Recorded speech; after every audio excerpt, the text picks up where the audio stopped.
Hey there, I'm so excited you're about to watch the interview with myself and Kate Erickson when I joined her 100-day goal challenge in 2022.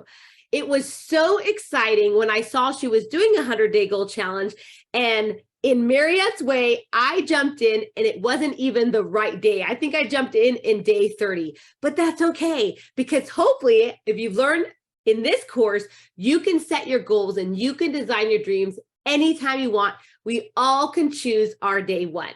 So here is my interview with Kate Erickson when I share with her the reason why I joined her challenge and how excited and honored I was that I was able to do a challenge alongside of one of my most trusted peers that I've been following for so many years.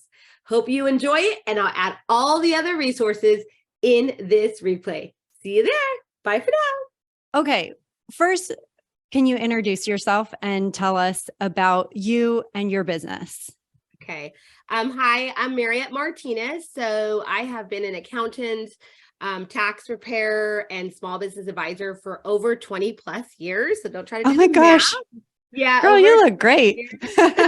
Yeah, I come from a line of women entrepreneurs. My grandmother was an entrepreneur, immigrated from Mexico. My mother owned a chain of restaurants for 30 plus years.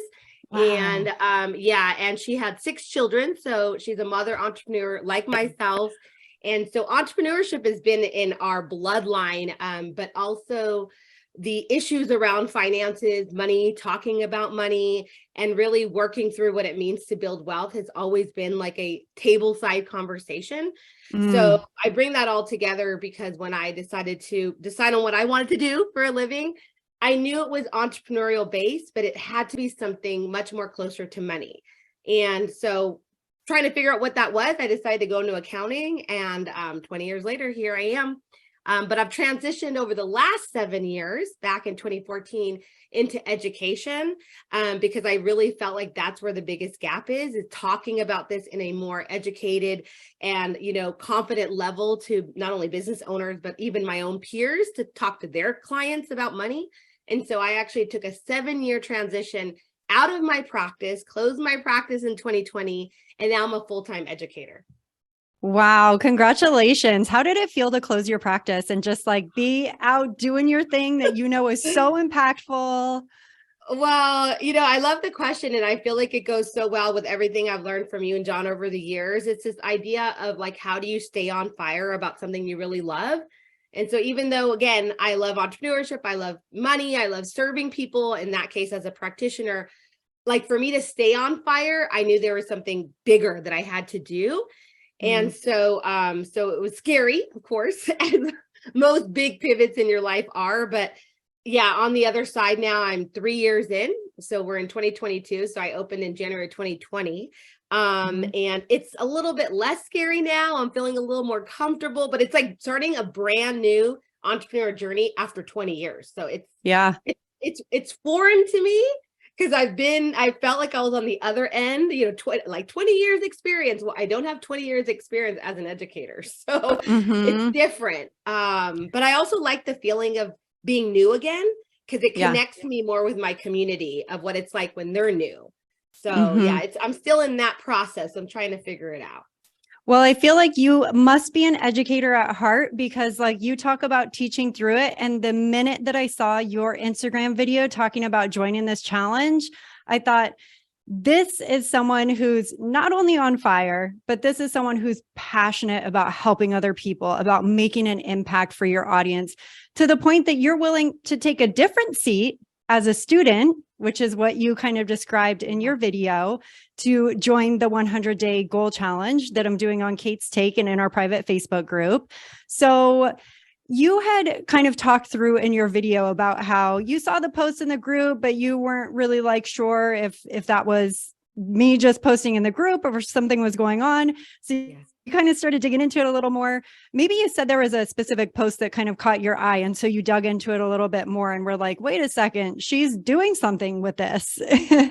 Yeah. And then talk to me about, what was it? It had to be into the day 40 something. I think. Yeah. It was 30 something. I think now we're in the 50s, right? Or are we already in the 60s? Yeah, we're in the 50s. Uh-huh. Okay. Okay, so this was like in the 30s. Yeah, in the 30s. And I love that you said that's okay. It doesn't have to be day one for me to start right now.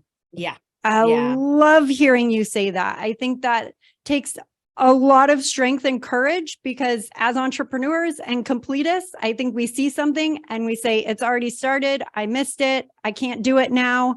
And you're doing it. Can you talk a little bit about that? Like, what's the mindset? Yeah, thank you for asking, because I do feel like that's really what I wanted to share is, I've been following you and John for a while. I have to say that, just because I think, especially when I teach entrepreneurs, that especially I teach a lot of solo practitioners or solo entrepreneurs that are trying to figure this out. And then slowly, when they figure out that they can't do it by themselves, then they start bringing in a team. But sometimes it takes a few years to figure that out and understand that that's truly how you grow. So I always tell them that there's going to be things that excite you, but you have to have a way to just kind of either put them to the side or give them their place. So like you and John, basically your podcast I've been listening to, the books he writes, the things you guys do together, you're always a place in my list, so you know, okay? But I can't always be like learning from you or tapping into everything you're doing, but you're kind of on my favorites list. And so that's something I tell my entrepreneurs, like have a favorites list and always tap into it from time to time, just to make sure that you're relevant, that you're keeping on tabs on what's going on. And so since you're on my favorites list, like technically both on social and in other ways I learn, I'm always trying to keep tabs from time to time to see what you both are doing. So what happened was, and just on the other side, I am an advocate for goal setting. Like I truly believe without planning, setting a goal, and then taking messy action, you really can't go anywhere. Like you can't get things done. So that's also something that I'm passionate about. And that's on my favorites list too. Right. So basically what happened was a few weeks ago when I actually just finished a launch and I had maybe like an hour to reward myself, which is what I do when I go on social. It's a reward to go on social. I saw you posted something and it looked like day 30. And I'm like, oh man, wait, what's going on? Like I missed 30 days of it. So that's the first thing we feel, you know? Yeah. And then what caught me though, is that you asked a question about productivity hacks. And I said, I use Asana. And then you responded back and said, that's so amazing. We'll be covering that. And so when you did that, you basically gave me permission to catch up. You gave me permission to say like, hey, that's so cool. We're on the same page. I vibe with you, Mariette. And so what my brain and heart said was like, okay, Mariette, who cares if she's 30 days in? This is the person that you connect with, that you know you learn from. You now create your own path to learn from this challenge. So I had to like recreate the challenge, honestly, for it to fit me. And that's why I went ahead and made the video for you, because I'm like, I just want you to know, like, I know you're in day 30, but I am so excited about what you're doing.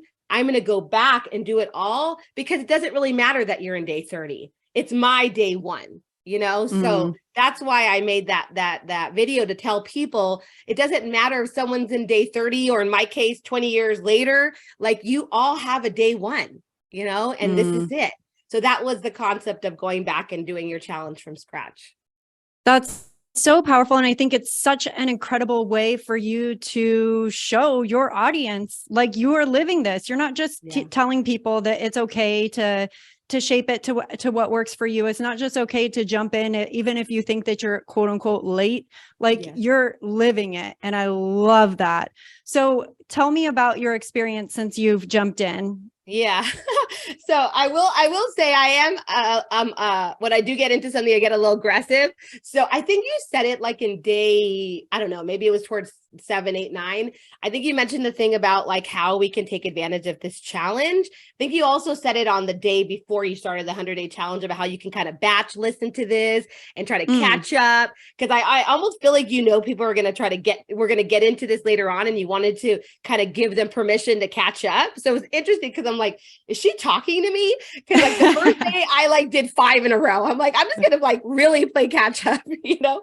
And so I got my book. It was so funny. And I had my goals. So I did my day 1. I set with my goal. I did my day 2. I learned the 5 questions. I did my day 3. And like, I started doing it like that. And so then, but I'll be honest, and I just mentioned this to you a minute ago, is that we had an illness in the house. So I had to stop. And so right away, it was interesting. I'm like, okay, do I stop, or do I put a hold? And so I put a hold. And then when we started, up and up back, we're okay now in the household, I went right back to it. So again, that was important for me. And I'm going to share that when I keep on sharing about my goal experience, is like, we all get to this point where like something is going to stop you. It's like, it's either something happening in your life. I call it lifing, hits you in the face, and it's so easy to stop, but you got to go back to it. So right now I'm probably only like on day 12, but I don't care. Like, I'm going to go back and start again and start from there. Like, I'm not going to let that deter me. So, and this is the power of discipline. I mean, I've talked about discipline in so many episodes so far. I had an entire episode dedicated to it.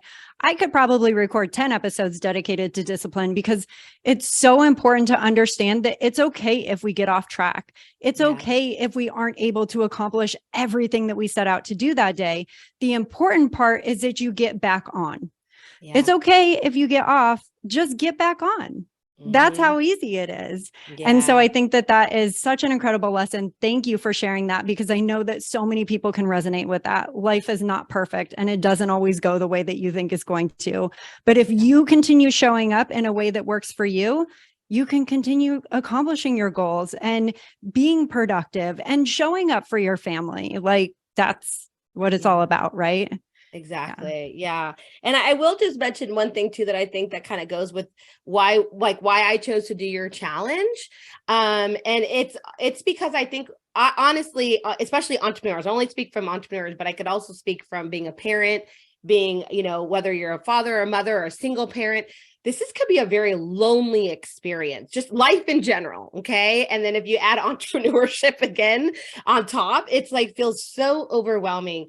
And for me, goal setting and then being around someone like you and John, or even the beautiful podcast you did with your friend, where you guys are talking about what it's like to do life together and to relate to one another.